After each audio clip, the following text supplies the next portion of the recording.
Quand j'ai acheté mon bateau, j'ai cru faire une bonne affaire et très vite je me suis aperçu que le voilier était en très mauvais état.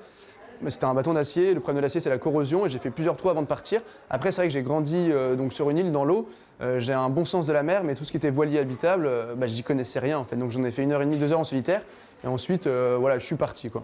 J'ai commencé par traverser l'Atlantique avec Monique. D'ailleurs, on s'est hyper bien entendu. Elle m'a pondu des œufs tout le long, donc ça c'était cool. Et une fois qu'on arrive de l'autre côté de l'Atlantique, dans les Caraïbes, on s'est dit c'est bon, on adore, on va continuer. Puis après, on a fait 83 000 km à la voile en 5 ans. Et on a fait le passage nord-ouest, traversé tout le Pacifique, le Cap Horn, l'Antarctique. Enfin voilà, on s'est bien promené, quoi. Je pensais pas vraiment m'attacher autant à une poule, honnêtement. Et c'est devenu mon animal de compagnie. Aujourd'hui, déjà, on peut avoir un chien, un chat. Moi, j'ai Monique et en plus de ça, elle me pond des œufs. Et c'est vrai qu'il y a des moments comme la fois, on était pris dans les glaces 130 jours où j'avais très peu de nourriture, que du riz. Et Monique a pondu 106 œufs. C'est grâce à elle aussi que j'ai pu survivre.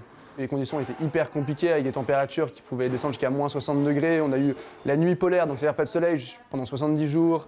Et des conditions vraiment très extrêmes où le bateau, à plusieurs reprises, se faisait déformer par la pression de la banquise.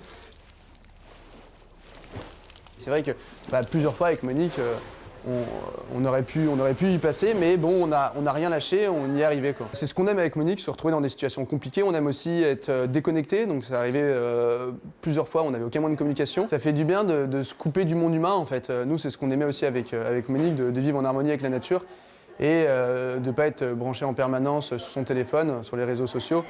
Quoiqu'on a quand même une page Instagram et Facebook, hein, si vous voulez nous suivre, évidemment.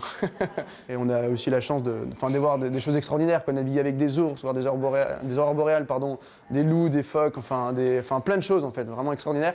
Après, on a aussi vu malheureusement que notre planète était abîmée, que c'était important d'en prendre soin. On a assisté plus ou moins en direct au réchauffement climatique à plusieurs reprises. Et ça, c'est quelque chose qui nous a fait du mal, quoi, vraiment, avec Monique. Et c'est pour ça que c'est important de préserver cette jolie terre et cette glace avant qu'il n'y en ait plus, quoi.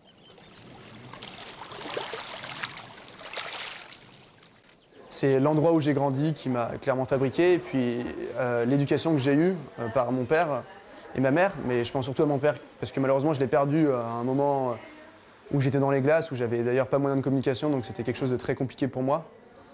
Et c'est vrai que j'ai eu la chance d'être élevé dans un environnement assez magique et d'avoir cette liberté que mon père m'a toujours laissée. Allez, L'idée, ce serait de retourner en Arctique, je pense, assez rapidement. Voilà. Mais pas trop vite, parce que voilà, si on s'écoutait, on serait déjà reparti en mer. Mais bon, là, faut qu'on reste encore un peu là, un moment.